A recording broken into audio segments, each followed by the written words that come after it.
হালকা কুয়াশার সাথে ঘাসের ডগায় জমে থাকা শিশির কণা ভোরের সোনা ছড়া রোদে যেন ঝিকমিক করে ওঠে। মাকড়সার জালে দোলা খাওয়া মুক্ত দানাই বলে দেয় উত্তরের জেলা কুড়িগ্রামে বইছে শীতের আমেজ।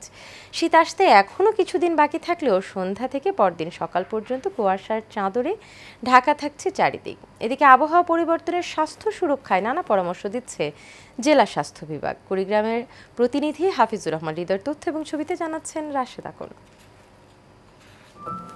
কুয়াশা ভেদ করে লাল সূর্য ওঠা আর ঘাসের ডগায় মুক্ত দানার মতো শিশির বিন্দুই বলে দিচ্ছে শীত এসে গেছে। টিনের চালে টিপটিপ শিশিরের শব্দ আর কুয়াশার চাদরে ঢাকা চারদিক।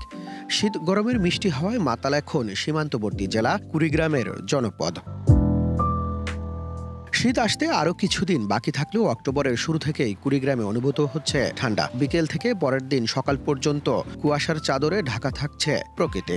শীতের কুয়াশা ইতিমধ্যে রাস্তাঘাট মাঠ ঢেকে গেছে, ছেয়ে গেছে। মোটামুটি অক্টোবরের শুরু থেকেই এই অঞ্চলে প্রচুর কুয়াশা পড়তে শুরু করেছে।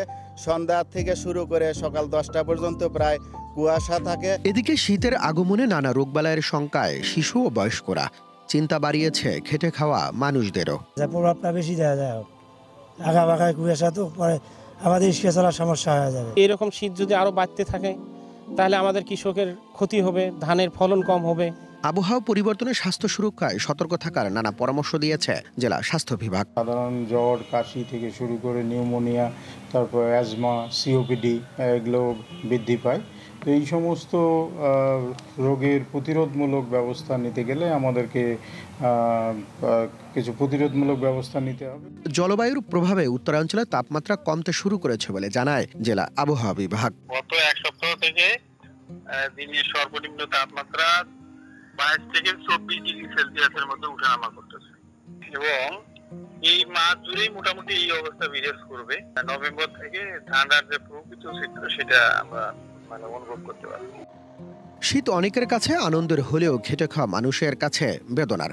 তাই শীতে অসহায় মানুষের পাশে থাকবে সরকার, এমনটাই প্রত্যাশা সবার। Rashed Akon, Asian television.